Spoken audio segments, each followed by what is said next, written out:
পছন্দ করে না ছাত্ররা, আমাকে না দিলে কারে যাবে। আমি আশা করি, কারণ তারেক যে আমাকে মূল্যায়ন করবে এটা আমি অনেক আগে থেকে আশা করেছিলাম বলেই তো আমি আসছি, মনোনীত ফর্ম নিতে আসছি।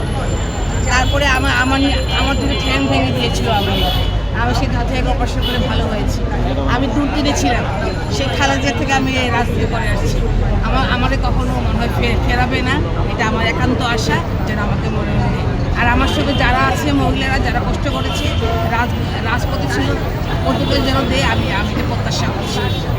যদি এমপি নির্বাচিত হন তাহলে আপনি কি করবেন এই যে এলাকার জন্য, এলাকার বা এই দলের জন্য? অবশ্যই আমার এলাকার জন্য অনেক কাজ করবো। আমার এলাকার রাস্তাঘাট সব ভাঙা, সিলেটের অবস্থা খুব খারাপ।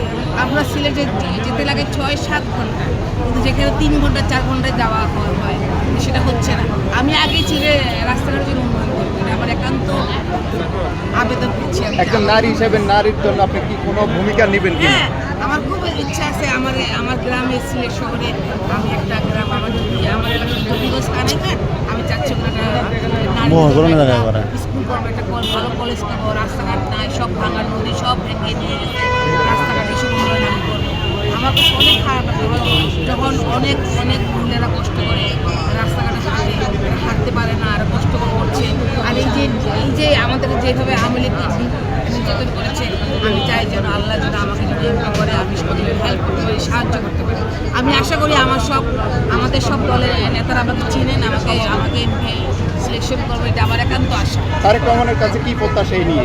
আমার তো তারেক মাঝে প্রত্যাশা, ওনার মায়ের সাথে আমি খালেদা জিয়ার সাথে আমি রাজনীতি করেছি। হয়তো তারেক আমাকে নাও চিনতে পারে, কিন্তু এখন চিনবে, কারণ উনি এখন তো নতুন এসেছে, কত মূল্যায়ন করবে আমাদেরকে না করলে কাদেরকে মূল্যায়ন করবে? যদি আমাদেরকে মূল্যায়ন উনি না করে তাহলে আমাদের ভুল করবে। ধন্যবাদ।